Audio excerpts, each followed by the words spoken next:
Today we are talking about the top 10 biggest mistakes when following the ketogenic lifestyle that I see a ton of people making. So to help you avoid these mistakes, we're gonna break them all down and we're gonna get right into it right now. Number one biggest mistake is counting calories when you first get started on keto. Now I know that sounds shocking to a lot of you because you've been taught that calories in, calories out, that's how you lose fat, that's how you change your body composition, and this is true. However, when you first get started with keto, it's really important as your body is shifting metabolisms that you are setting yourself up for success. And a lot of times people will cut calories, cut carbs, all at the same time, and it causes them to spiral out of control and end up overeating later on the carb heavy foods. So if this is you, if you find yourself falling on and off over and over and over and over again, to help you be successful and get beyond the phase where you're trying to get fat adapted, what you want to do is just eat as much as you possibly can until you are full. So if you're hungry, you should eat and listen to the signals, okay? But eat low carb, high fat foods. This is very, very important, okay? So don't worry about the calories at first. Some days you might eat a ton of calories and some days you might not be hungry at all and eat very little calories. That's okay. Just focus on getting this lifestyle down and then you can start modifying your calories maybe after the first week. Next mistake that I see people making is fat bombs. So fat bombs is one of those things that people can get in the habit of eating a ton of fat bombs and they think that they need to eat just to get fat, right? They need to eat more to balance their macros so that you are eating now fat bombs so that you're eating additional fat. But here's the thing, don't even stress about it. I know with keto, they say high fat lifestyle, high fat, low carb, but you do not want to just be eating fat to eat fat, and ideally you want to be incorporating the fats within the foods you're already eating. So as an example, instead of having a omelet that is just like eggs and some veggies, instead of that, you're going to be cooking your omelet in butter and topping it with avocado. That is going to add the fat within your meal. So you're not having additional fats trying to just get fats, but you are adding the fats in with your meal to be able to basically get the fats you need that way. Just consuming a ton of fat bombs, that's actually going to hurt you rather than help you. It's a great snack option if you're hungry and you feel like eating something, so keep it on hand. That's like totally okay if that's what you want to do, but don't actually try to eat additional fats just by consuming fat bombs just for the point of it, just to get those macros balanced. It makes no sense. Which brings me to number 3, which is eating just to fulfill your macros. So if you get to the end of the day, you're not hungry anymore and your macros aren't balanced exactly, don't eat, guys. The most important thing is that you focus on the net carbs, not necessarily that you have 80 to 70 or 70 to 80% fats within your day. Okay, so those are guidelines, those are goals, but they're not something that if you don't hit it, you don't want to then go and eat some additional, fat or additional foods just to make that happen. Fourth thing is eating a ton of packaged food. So I see a lot of people doing this, getting like the Atkins bars and the low carb packaged cookies and different candies and different things. I want you guys to avoid that while you're in the beginning stages trying to get fat adapted and just focus on the real whole foods with keto. That's going to set you up for success with this lifestyle. Number 5, eating keto desserts too soon. Okay, don't do it.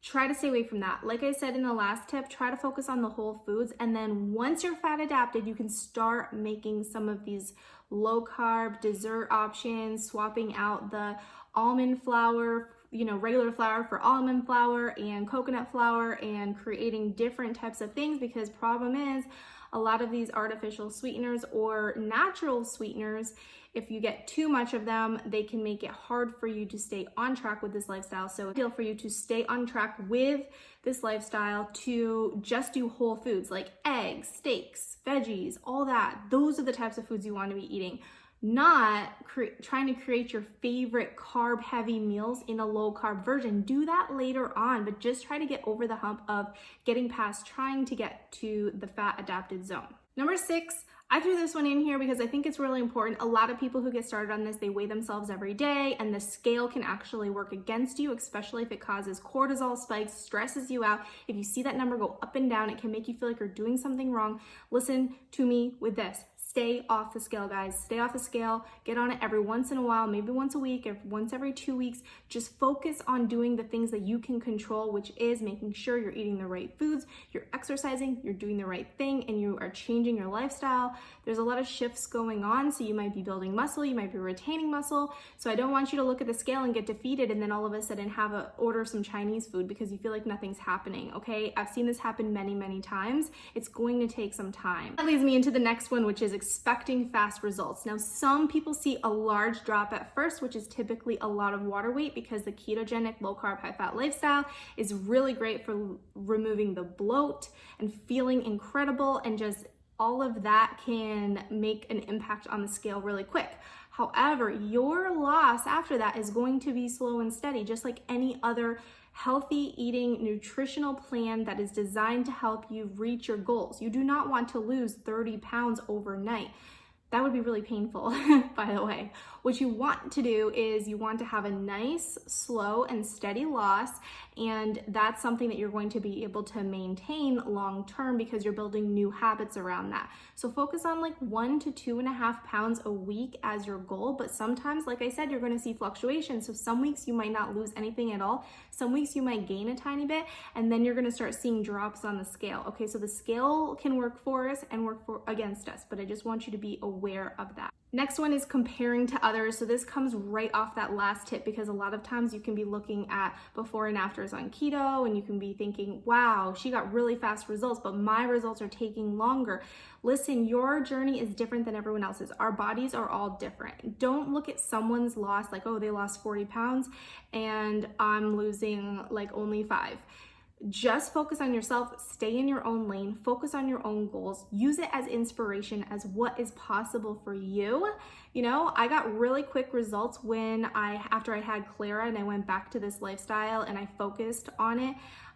But I don't want my results to make anyone feel like their results are any less than mine, because it's not like that at all. The goal is just that you get to where you want to go, you know, and you get to a place where you feel you're most comfortable, whatever that means to you. And the next to last tip is eating too little to start. So a lot of people will try to do low fat and low carb all at the same time, and that's called starvation. We don't want anyone starving on this lifestyle. So you want to make sure you're consuming enough food so that you are able to make that shift over from burning glucose carbs to burning fat for fuel, transition your metabolism to the point where you feel great and you can sustain this long term. You don't want to have a huge crash. You don't want to have a binge happen from this. So that's how you do that. You can make sure you're just consuming enough, but at the same time, I don't want you like making yourself eat extra food if you're not hungry. Listen to your body's signals. So if you went through the day and you had 1,000 calories, but it's your goal to have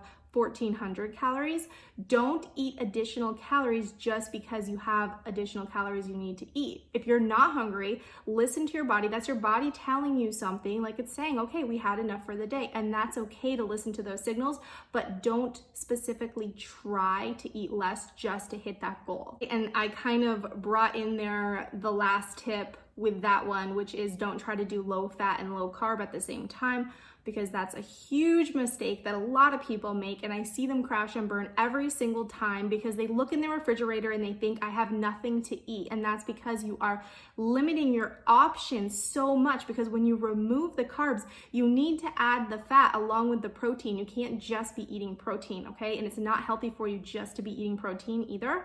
So as a beginner, it's really easy for you to make this mistake, but I want you guys to challenge yourself to add in there a healthy balance of the protein, maybe with a salad, and add in the fats, and don't be afraid of the fats. Trust me, they're good for you. It's gonna make you feel amazing. It's gonna give your skin a glow, and you're gonna do great with this lifestyle. So hopefully these tips helped you. If you've made any of these mistakes, or if you're currently making any of these mistakes, pop it below because I would love to hear all about that. And if you've been successful up to this point, what have your results been? Let's inspire everyone on this channel and put it down below so we can celebrate your success. And if you're new here, I have an Instagram page where I have tons of free content, free tips for you. I come in there and I am on this journey alongside you. So make sure you check me out on Instagram at Ashley Salvatori. And as always, thanks so much for watching this one. Be sure you subscribe if you're new here. Take care.